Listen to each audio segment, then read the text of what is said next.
Hi, this is Rahim Zulfikar Ali from Excel Basement, and this video is related to the one of the technique for which we will be using Power Query, and that is called unpivot columns. So let's explore that what unpivot columns can do. I came across with this question from one of the participant in my recent public program, which is related to the Power Pivot and Power Query.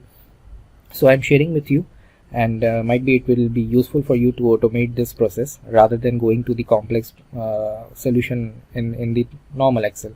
So let's explore this. That he asked me that I have the data with certain columns. For example, I have created employee number and names column here, and here he said me that I have January to December amounts in each of the column, and I want to convert this data into the transactional data. For example, what he wanted, that he wanted something like this: employee number, name, and then month, and then he wanted to have something called like for example, the data of the Rahim is being only on one row.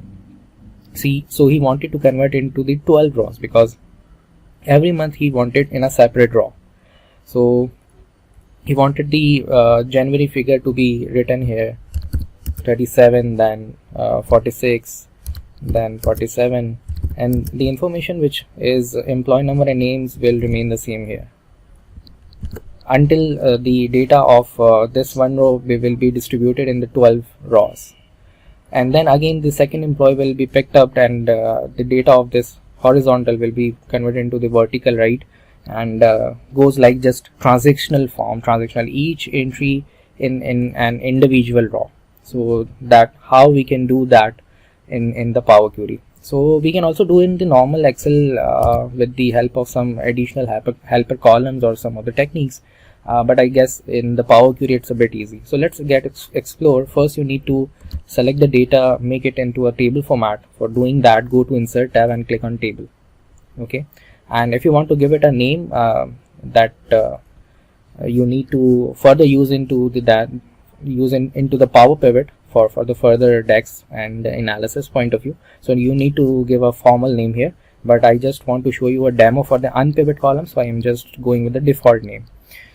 So after creating this data into a table format, let's go to the Data tab and click on From Table Range. It will push the data into the Power Query window, and from here now we need to do that technique, and we will select from the columns which we need to push to the transactional every row wise data. So I am selecting from January column till the December column, and then we will go to the Transform tab, and here we will click on Unpivot columns. As soon as you click on Unpivot columns, it creates two columns for you, and as you can see that now Rahim has been repeating 12 times for each of the month with the different figure, and after that the next employee data comes in. You can just rename this column as month and then value to the amount or whatever you want. And now you can just go to the Home tab and click on Close and Load. So it will load the data in the next new sheet within this workbook, and it will take some seconds to just execute. Now the data has been loaded into the new worksheet, and it says that 60 rows has been loaded. Power Query says 60 rows has been loaded here, right?